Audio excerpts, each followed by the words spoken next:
Welcome back to my wine pairing beautiful summer recipe. Oh my God, I love the wines that you've brought, Heath.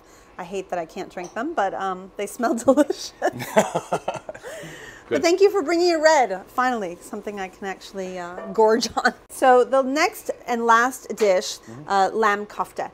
Beautiful lamb combined with spices to go with a great yogurt sauce. So you start out with a food processor. And I'm putting a little bit of shallots and some garlic in there. Coriander and cumin. Some cinnamon for warmth. Salt and pepper. And finally, some mint leaves that I will chop up. Nothing too fine, don't worry. It's all going into the food processor. And throw that in. The only thing that doesn't go into the food processor is the lamb, because it's already ground. Thank you, Delaware's Chicken Farm and Seafood Market, for giving us our ground lamb. They actually ground it for us, and they will do that for you as well. So you put everything in here and puree. Always the red onion? Shallot. But you can use onions instead of the shallot if you want to, and it can be yellow or red. Doesn't really matter. The point I was trying to make. Thank you, Chef. Thank you for making that pointless point. I appreciate that. Okay. Story of my life, pointless. So, it already smells. Oh, that's awesome. Yeah, right? Yeah. So good.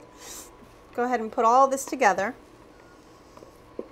So I'm going to mix this, and we have some skewers here that have been soaking in water so that they don't burn, and I'm going to actually cook it in the grill pan. So I'm going to swap places with you, and you grab your wine. I'm going to warm up a little bit of pita, and we'll meet in the middle. Cool beans. Sound good?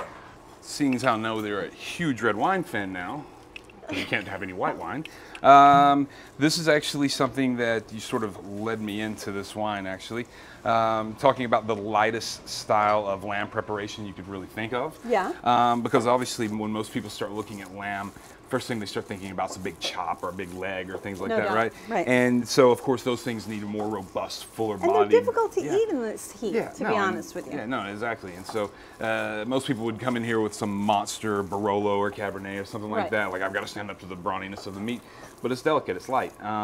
So we went with a Barbera, which is sort of a light to medium body wine. You're talking my language. I didn't know what it was until now. Good. This is Barbera di Alba. This is Castello di Nieve. And this is actually located in Piemonte, so right outside of Alba, where the greatest truffles in the world come from, as you know. Do I ever? So this is also where awesome Barolo and Barbaresco comes from. But this is the everyday drinking wine for the Piedmontese. So while they're waiting for those wines to age and get more voluptuous and more character, they drink this with everything. It's light, it's easy drinking, lots of bright red fruit, aromatics, a little bit of lavender and violets. Oh, yeah. Oh, this is going to be beautiful. Really light, lift, dances on the palate, not a lot of dryness, not a lot of bitterness from the It's tannin. a little high in acid, though. It's supposed to be high in acid. That's what I was looking for. It's great with food. Everybody wants to think about how dry it is and how it sort of sucks everything out of your face. The acidity is the balance, the backbone of the wine. It's what gives it its tenure, if you will. It allows it to continue on and on. So I kind of switched my idea. I was going to skewer them all, but I don't really need to. No. We can do them into little burger shapes. This is one that I did skewer to show you what it looks like when it's skewered. But it doesn't really matter how you cook it. So I'm just going to place the kofte down on the pita. And then top it with tzatziki. So we make the tzatziki a lot at the restaurant. We actually use a box grater for the cucumbers, and we grate them, mix them with your favorite yogurt, and then we add some fresh chopped mint and a little bit of salt and call it a day. And there you have it, lamb kofte, going with this beautiful Barbera di Alba, Castello di Nieve from Piemonte. Yep, the Castle of Nieve. Beautiful. Thank you, Heath Porter. You are the best. Oh, wait a minute. Before you go, tell me about the restaurant you're about to open.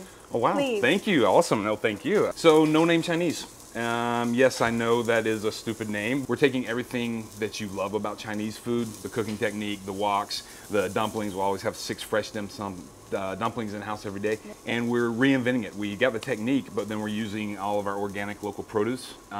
Everything's fresh. We're making all of our hoisin and all the sauces in house. It's a restaurant with no fryer and no freezer. Wow. The chef almost killed me when I told him to throw the freezer out the back door. So everything's got to be fresh. Everything's got to be done a la minute that day or the day before. It's a lot of work. It is a lot of work, but it's something we're passionate and believe in. How many seats? And 75. So yeah, no, we're stoked, and it's going to have a really cool, crazy, eccentric wine program to go with the food. Of course. Duh. And a bunch of beer too, because I am Irish and this isn't all wine. So. Well, good luck with that new project. That's Thank you, wonderful. Chef. I appreciate it. I can't wait to come and Absolutely. try everything, but I also have to try the wine shop first. Yeah, absolutely do. Right. For sure. Thank Cool. You, Heath. Thank You're you so much. wonderful. Thanks for making everything so easy for us to understand. Awesome. I appreciate you having me. Thank you. Cheers. Come right back.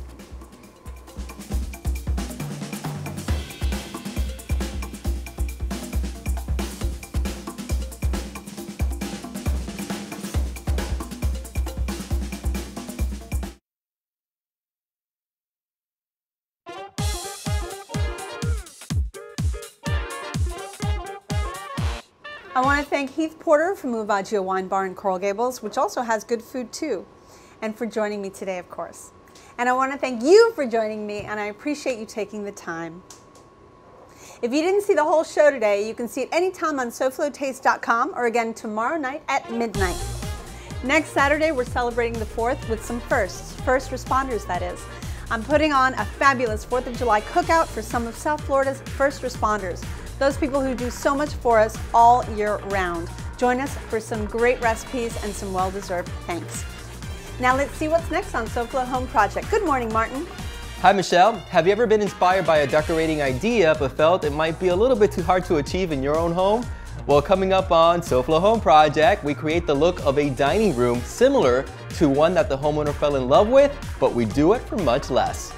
Great, Martin. We'll be watching. So Taste Buds, have a great week, and I'll see you next Saturday here on SoFlo Taste.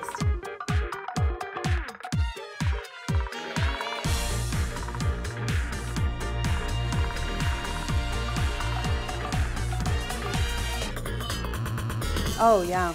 Oh, this is going to be beautiful.